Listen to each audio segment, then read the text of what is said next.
It's not unusual in the romantic style repertoire to find a beautiful melody with a very florid accompaniment. Sometimes students get lost in all the florid accompaniment and they don't shape the melody as beautifully as they could. What can we do to help them?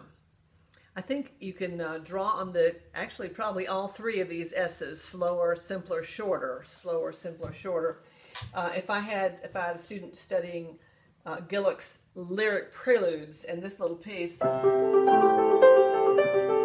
would just have them do faster, just the melody. And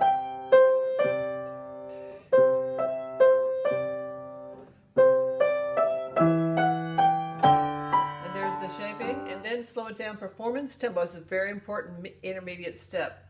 Do the same shaping, but slow it down. Then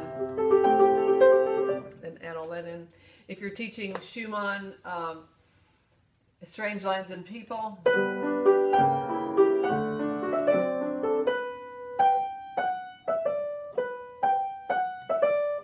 and then slower,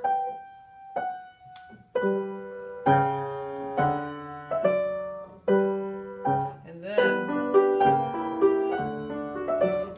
and encourage them to make sure they're still listening to that same melody and ask them, did your shaping that time when you added all the notes back match what you had before when it was simple?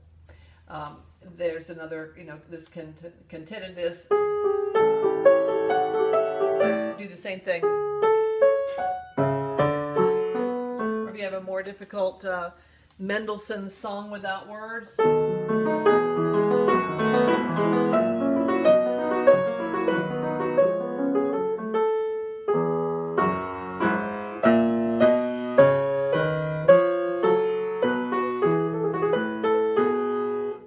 slower.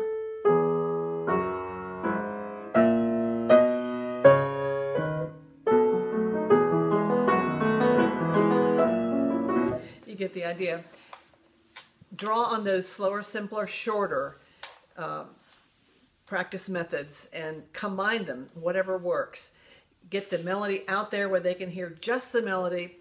If it's a slow melody, make it faster for the time being until they hear the shape of it, and then they can slow it down and play it still simply at the slower tempo, and then add all those notes back and still listen, because at that point they will have programmed their ear with that beautifully shaped melody, and the florid accompaniment will be just an enhancement.